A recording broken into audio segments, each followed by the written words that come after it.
Boa tarde, meu amigo e minha amiga. Quero compartilhar com você a respeito da lição da escola dominical, a Justiça Divina. Estamos na lição 5, 30 de outubro de 2022, que fala sobre contra os falsos profetas. Contra os falsos profetas, né? E hoje nós estamos aí, assim como o textuário diz assim, eu quero ler para você o textuário, eu quero que você compartilhe, eu quero que você comente comigo esta lição, né? O textuário diz assim: e também houve entre o povo falsos profetas, como entre vós haverá falsos doutores, que introduzirão encobertamente heresia de perdição, negando o Senhor que os resgatou, trazendo sobre si mesmo repentina destruição. Apóstolo Pedro está advertindo a igreja, né? E também houve entre o povo falsos profetas, como entre vós haverá também falsos doutores, né? No Antigo Testamento foram os falsos profetas, no Novo Testamento falsos doutores, né? Quando você lê no capítulo 4 da primeira carta a Timóteo, o apóstolo Paulo diz assim: expressamente diz o Espírito, nos últimos dias, olha só, nos últimos dias haverá homens que se apartarão dessa doutrina e dando ouvidos à doutrina de demônios e espíritos enganadores, né? Tanto na primeira carta quanto na segunda carta também, no capítulo 4, versículo 3, apóstolo Paulo ele vem dizendo para Timóteo que viria tempo que eles não sofreriam, não suportariam a sã doutrina, mas eles acumulariam para si doutores conforme aqueles que eles queriam ouvir, e eles desviariam os ouvidos da verdade, voltando a fábulas. Estamos vivendo esses dias em que as igrejas eles preferem muitas das vezes rejeitar uma palavra bem elaborada e crer em falsas profecias, animadores de púlpitos. E esta lição ela vem falando contra os falsos profetas, né? Contra os falsos profetas. E basta você ler no segundo tópico, né? O segundo tópico vem dizendo assim: os dois lados, olha só, sempre existem os dois lados. Tudo na vida tem o seu lado positivo, o seu lado negativo, né? Tudo na vida, e ele vem expondo, mas ele vem falando a respeito mais dos falsos profetas. Assim também como há profetas legítimos enviados por Deus, há falsos profetas. Assim como há, né? Como ele diz aqui, assim como há profetas legítimos enviados por Deus, há falsos profetas provenientes da parte de Satanás. Basta você ler segunda carta aos Coríntios, capítulo 13, versículo 11 em diante. O apóstolo Paulo ele vem dizendo, capítulo 11, versículo 13 da segunda carta de Corinto, que os falsos apóstolos se transfiguravam em anjos de justiça, em ministros de justiça, mas eles eram mensageiros de Satanás. E nós temos que ter muito cuidado com a falso profeta, a falsa profecia, daqueles que não profetizam a respeito de Deus, que profetizavam a respeito do seu coração. Tanto Jeremias no capítulo 23, quanto Ezequiel aqui no capítulo 13, ele está falando de profetas. Jeremias ele era contra os falsos profetas no capítulo 23, versículo 28, que estavam sonhando sonhos que não eram sonhos de Deus, né?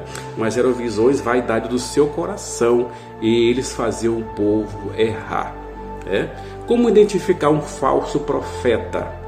Identificar o falso profeta, você pode ler no capítulo 18 de Deuteronômio, versículo 24. Quando aquela profecia não se cumprir, aí Moisés diz assim, que o tal profeta falou soberbo do seu coração. E hoje é engraçado, quando a profecia não se cumpre, aí o profeta coloca a culpa em você, né? Interessante. Como identificar uma falsa profecia? Nós da atualidade, nós temos que pedir para Deus o discernimento de espíritos. Por quê?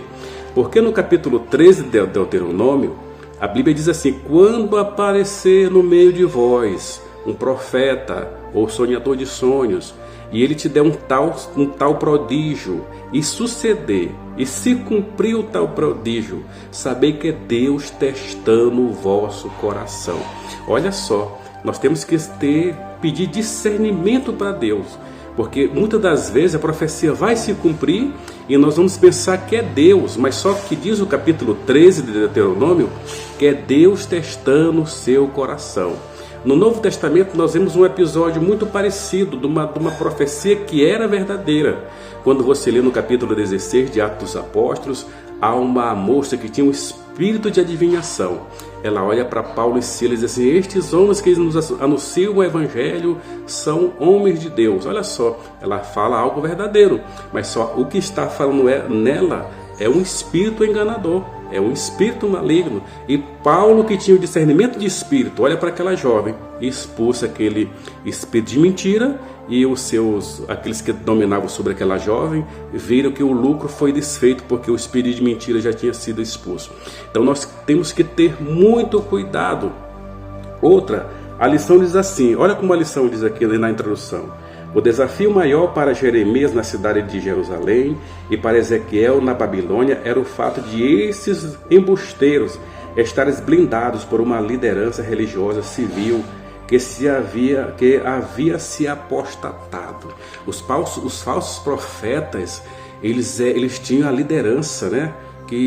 A liderança queria ouvir somente aquilo que agradava a eles.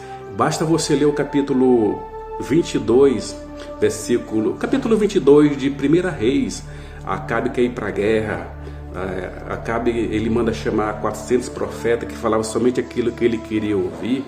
Mas Josafá, que era homem de Deus, pergunta para Acabe se não havia um homem de Deus, porque Josafá tinha o discernimento e sabia que os profetas estavam falando algo do seu coração.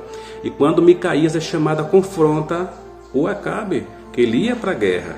Ou seja, no versículo 22, capítulo 22, versículo 22, o Micaías vê um espírito que se apresenta diante de Deus para ser espírito de mentira na boca dos 400 profetas de Acabe, para profetizar que ele ia para a guerra e iria vencer. Mas a verdadeira profecia estava nos lábios de Micaías, que falou que ele iria para a guerra e ele iria perder. Ele falou que havia um espírito de mentira na boca dos profetas de Acabe. Acabe não gostou, mandou prender o profeta. E o profeta diz assim: se tu voltares em paz, Deus não falou pela minha boca. Ou seja, a falsa profecia, ela tem um efeito danoso, né? E essa será a marca do anticristo dos últimos dias. Ele vai vir, 2 Tessalonicenses, capítulo 2, a partir do versículo 8 a 12, ele vem com um espírito de engano. Ele vem olha só, capítulo 2, versículo 8. A esse, segundo a vinda dele é segundo a eficácia de Satanás, com todos os sinais e prodígio para aqueles que perecem, porque não abraçaram a verdade para se salvar. Por isso Deus lhe enviará a operação do erro, para que creiam na mentira. Todos aqueles que não tiveram prazer na verdade, mas tiveram prazer da iniquidade. Olha só, o anticristo, ele vai vir com as suas mensagens, com a sua oratória, porque ele será um homem de grande elocução, será um homem que ele terá uma voz muito bonita, e ele vai convencer as pessoas, além de ele ser um bom orador, ele vai convencer as pessoas com sinais e prodígios, porque as pessoas não abraçaram a verdade para se salvar. Foi o caso de Acabe. Acabe, ele não quis ser confrontado. Acabe, ele não quis e acabou indo para a guerra e morrer. Então o efeito danoso da profecia é esse, né? No Antigo Testamento, o profeta do hebraico é Navi. Navi significava um porta-voz, um orador. Já no grego nós vemos a palavra profeta, é profetes, né? Que é aquele que prevê o futuro. E nós cremos na atualidade dos dons espirituais, mas só que os dons espirituais estão sendo banalizados hoje, em detrimento da verdadeira palavra de Deus. Muitas das vezes a gente vai num culto, é culto de animação, profecias que não se cumprem. Levanta a mão que eu vou profetizar. Versículo 20 do capítulo 1 da segunda carta de Pedro, apóstolo Pedro diz para a sua congregação: nenhuma profecia ela foi produzida por vontade humana, mas os homens santos falaram inspirado pelo Espírito Santo. Os profetas do Antigo Testamento, quando falavam, eles falavam diretamente dirigidos por Deus. Teve 2 profetas canônicos na Bíblia que falaram algo do seu coração e Deus os repreendeu na mesma hora. Eram profetas de Deus. Quando você lê capítulo 6:16 de 1 Samuel, Samuel vai na casa de Jessé, porque Deus tinha um rei lá, e a Bíblia diz que que Samuel olhou para Abinadab, a Samar, eles com certeza está perante eles ali o ungido do Senhor, e Deus disse, não, Deus não vê como o homem vê, Deus ele está vendo o coração do homem. Quando você lê no capítulo 7 de 2 Samuel, lá no capítulo 17 também de Crônicas, você vê Davi tendo desejo no coração de construir uma casa para o Senhor, e o profeta Natan está ouvindo e diz assim, vai que Deus é contigo. E só que naquela mesma noite, a palavra de Deus veio ao profeta Natan e disse, vai dizer para ele que não vai ser ele, vai ser um dos filhos dele. Na mesma hora o profeta foi repreendido à noite. Então nós temos que saber pedir discernimento espiritual sobre a verdadeira profecia. Porque lá no capítulo 23, lá no capítulo 13 também de Samuel está falando, que eles falavam aquele que agradava ao povo, para que o povo não se desviasse dos seus maus caminhos.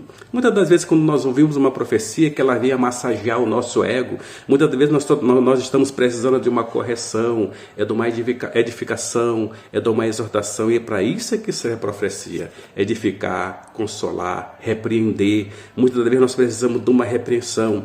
Muitas das vezes uma pessoa está chorando na igreja, ele está precisando de arrependimento de algo que ele fez. Muitas das vezes o profeta vem com uma promessa dizendo para ele que ele vai passar, Deus tem promessa de prosperidade, muitas das vezes não é assim, ele está tendo uma ceifa na vida dele. Então, que você possa fazer parte da escola dominical, deixe o seu comentário, né? Fale aí algo que você tem para dizer, porque nós cremos na atualidade dos dons espirituais. Tem certos grupos aí que eles não creem, os sensacionistas, que não creem nas atualidades dos dons espirituais por causa da banalização. Tem muita profecia hoje que não está se cumprindo, e o defeito é de quem? Eles dizem que é de você. Muitas das vezes o falso profeta ele vasculha a sua vida todinha para ele predizer algo a respeito de algo que ele já sabe. A verdadeira profecia, Deus vai em cima, assim como Micaías foi. Ele teve aquela visão maravilhosa e falou e confrontou Acabe do que Deus estava falando. Tenhamos cuidado, porque muitos líderes hoje, eles querem ouvir algo bonito, algo que amassageie o ego, você não vai passar por isso, e muitas das vezes está tendo uma ceifa. A Bíblia diz no capítulo 6, 7, 8 de Gálatas, Deus não se deixa escarnecer, porque tudo que o homem semear, ele vai ceifar. O que ele semear na carne, ele vai ceifar corrupção, o que ele semear no espírito, ele vai colher vida eterna. Deixe o seu joinha se você gostou. Estamos aqui para compartilhar, não para dizer que nós somos os melhores da dissertação bíblica, não. Não para dizer que nós somos exegetas, somos apenas um pequeno pesquisador de Bíblia. Abraço em você e faça também o seu comentário. Abraço em você em nome de Jesus e cuidado com as falsas profecias, os falsos profetas, né? Que Deus está repreendendo, vai receber juízo esses que falam algo do seu coração que Deus não falou. Abraço.